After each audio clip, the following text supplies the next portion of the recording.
الجزائر. هي الأستاذة سليمة عوينة من الجزائر. تفضل. كلام مظبوط، عرفت ان حضرتك شاعرة مظبوط؟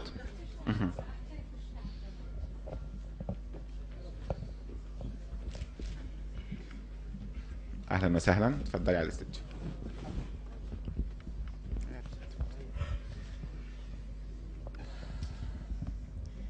سأختصر عليكم الكلام. السلام عليكم ورحمة الله تعالى وبركاته. وعليكم السلام ورحمة الله وبركاته. أهلا وسهلا. لقد أشاد الإخوة الأعزاء وأطنبوا في الشكر للأكاديمية والإخوة المؤطرين من كل صوب.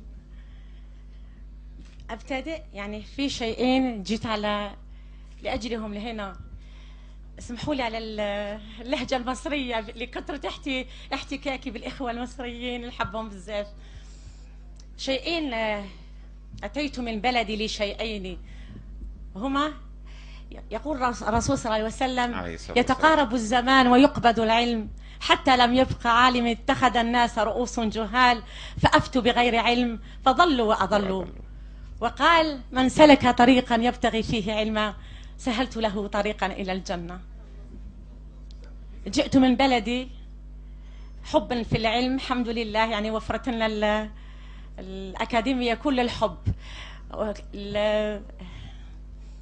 الاحتكاك، المحبة من كل البلدان والأطياف. التواصل بين أيوة. الإخوة العرب طبعا أجمل شيء.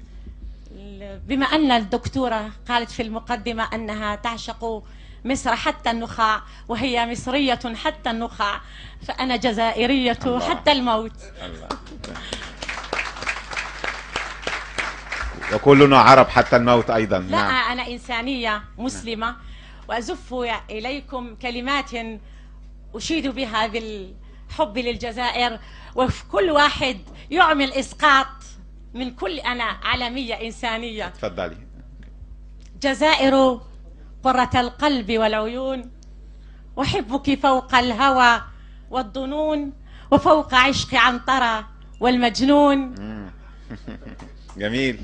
نفديك بالمال والنفس والبنون، ونعدك أن سنين الجمر لن ولن تكون، فنحن حماتك صامدون وعلى درب المليون والنصف مليون. جزائر يا آية الله في الكائنات، ويا أرض الدماء الزاكيات، نعدك من كل الولايات ألا ننكس أبدا الرايات، فراياتك أبدا دوما شامخات. جزائر أرض الفحولة والرجولة والأسود، بالنفس والمال عنك ندود، فالفتنة أبدا لن تعبر الحدود، فجسور الوئام لها سدود، فالأمن والسلم سيسود، حقيقة منا لا وعود.